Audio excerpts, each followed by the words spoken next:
भारत में एक gas cylinder का इंतजार जानलेवा भी हो सकता है।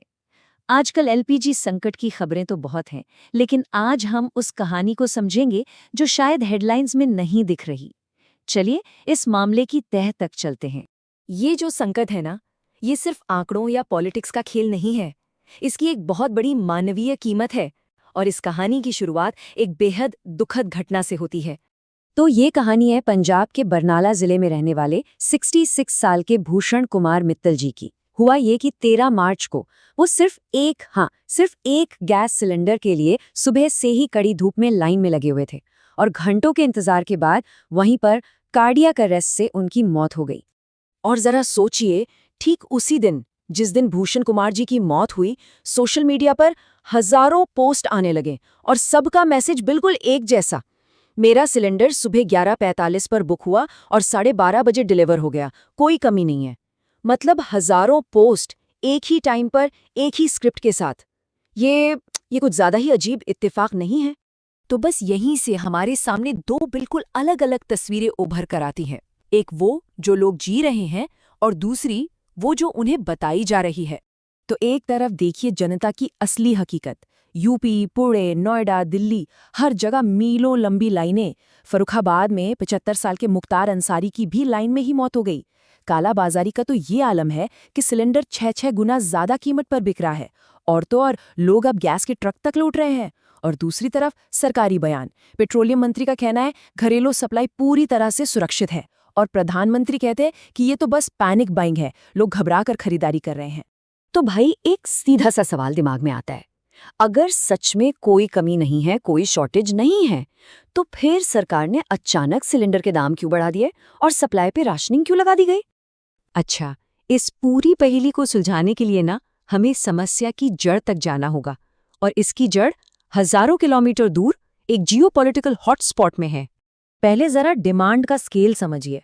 भारत में हर साल लगभग 3.1 करोड़ मेट्रिक टन एलपीजी की खपत होती है। बहुत बड़ा नंबर है ये। और इस विशाल जरूरत का पता है कितना? 60% से भी ज्यादा हिस्सा हम बाहर के देशों से इंपोर्ट करते हैं।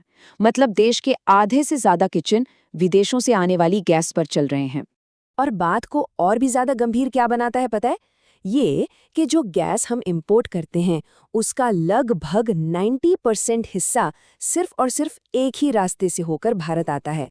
और ये रास्ता है स्ट्रेट ऑफ हॉर्मुज, ईरान और ओमान के बीच का एक तंग समुद्री रास्ता, सिर्फ 33 किलोमीटर चौड़ा। अब हुआ ये कि जब अमेरिका ने ईरान पर हमला किया तो ईरान ने पलटवार में इस रास्ते को ही बंद कर दिया और बस एक झटके में भारत की आधी से ज्यादा एलपीजी सप्लाई लाइन कट गई। लेकिन यहाँ सवाल ये उठता है कि क्या ये संकट सिर्फ एक विदेशी युद्ध की वजह से है या फिर ये हमारी अपनी एक ऐसी नाकामी है जिसे शायद टाला जा सकता था? क्या ये संकट सच ने अचानक हमारे सर पर आ पड़ा या फिर इसके खतरे की घंटियां पहले से ही बज रही थीं जिन्हें हमने सुना नहीं? देखिए, जो लोग जियोपॉलिटिक्स को समझते हैं ना, उनके लिए जनवरी से ही ये साफ था कि अमेरिका और इजराइल ईरान पर हमला कर सकते हैं। वार्निंग्स आ रही थीं। युद्ध से ठीक पहले हमारे प्रधानमंत्री इजरायली प्रधानमंत्री नेतन्याहू से भी मिले थे। मतलब संकेत तो थे। इसके बावजूद कोई तैयारी नहीं की गई। और तो और जब स्ट्रेट बंद हो भी गया, उसके बाद भी सरकार ने एक्शन लेने में पूरा 1 हफ्ता निकाल दिया। ये संकट असल में हमारी कुछ बहुत बड़ी सिस्टमैटिक नाकामियों को सामने लाता है। हमने कभी एलपीजी इंपोर्ट करने के लिए कोई दूसरा रास्ता, कोई ऑल्टरनेटिव रूट बनाया ही नहीं। हमने अपने जहाज़ों के लिए सेफ पैसेज की कोई डिप्लोमेटिक कोशिश भी नहीं की, जबकि चीन ने अपने जहाज़ों के लिए ये कर लिया। और सबसे बड़ी बात, आम जनता के लिए कोई बैकअप प्लान, कोई स्ट्रेटेजिक रिजर्व था ही नहीं। और अब जो बात सामने आ रही है वो शायद सबसे ज्यादा चौंकाने वाली है। भारत के पास 140 करोड़ लोगों के देश के लिए 48 घंटे से भी कम का स्ट्रेटेजिक एलपीजी रिजर्व है। जी हाँ, 48 घंटे से भी कम।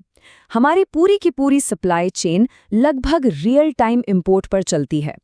तो अब सबसे बड़ा और सबसे जरूरी सवाल, आगे क्या? ये संकट आखिर खत्म कब होगा? देखिए, मोटे तौर पर 4 रास्ते दिखते हैं। पहला, सीज फायर हो जाए, लेकिन दोनों तरफ के कट्टरपंथियों की वजह से बातचीत अटकी पड़ी है। दूसरा, कहीं और से सप्लाई ले आएं, लेकिन अमेरिका, नॉर्वे और रूस से जो इमरजेंसी शिपमेंट आ भी रहे हैं वो ऊंट के मुंह में जीरे जैसा है। तीसरा, स्ट्रेट फिर से खुल जाए, लेकिन वो बिना सीज फायर के तो मुमकिन नहीं लगता। और चौथा, भारत के लिए कोई स्पेशल डील हो जाए, लेकिन उसमें भी हर एक जहाज के लिए अलग अलग बातचीत करनी पड़ रही है, जो कि बहुत ही धीमी प्रोसेस है। तो सीधी और सच्ची बात यह है कि जब तक युद्ध खत्म नहीं होता और स्ट्रेट नहीं खुलता, गैस की ये किल्लत बनी रहेगी। और एक रियलिस्टिक अंदाजा ये कहता है कि हालात नॉर्मल होने में अभी कम से कम और 4 से 8 हफ्ते लग सकते हैं। तो इस बीच में क्या किया जा सकता है? कुछ प्रैक्टिकल कदम हैं जो उठाए जा सकते हैं। अगर घर में बिजली की सप्लाई ठीक रहती है तो इंडक्शन कुकर एक बहुत अच्छा ऑप्शन है। जिन इलाकों में पाइप्ड नेचुरल गैस यानी पीएनजी की लाइन है, उसके लिए रजिस्टर कराना एक लॉन्ग टर्म सोल्यूशन हो सकता है। कोई अगर ब्लैक में सिलेंडर बेच रहा है तो उसकी शिकायत नेशनल कंज्यूमर हेल्पलाइन पर जरूर करनी चाहिए।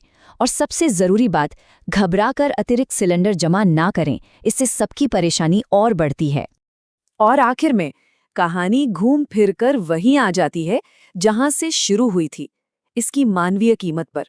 इस पूरे संकट का सबसे दुखद पहलू शायद ये है कि वो महिला जो सालों की मेहनत के बाद चूल्हे के धुएं से बाहर निकली थी, जिसके घर में उज्ज्वला योजना के तहत शायद पहली बार गैस सिलेंडर आया था, आज वो फिर से मिट्टी के चूल्हे पर खाना बनाने के लिए मजबूर हो गई है। और ये सब हमें एक आखिरी सवाल पर लाकर खड़ा कर देता है। जब किसी देश की दूरदर्शिता, उसकी प्लानिंग फेल होती है तो उसकी असली कीमत कौन चुकाता है? इसका जवाब भूषण कुमार मित्तल जैसे लोग हैं, और वो लाखों करोड़ों महिलाएं हैं जो एक बार फिर धुएं में अपनी जिंदगी जीने को मजबूर हैं।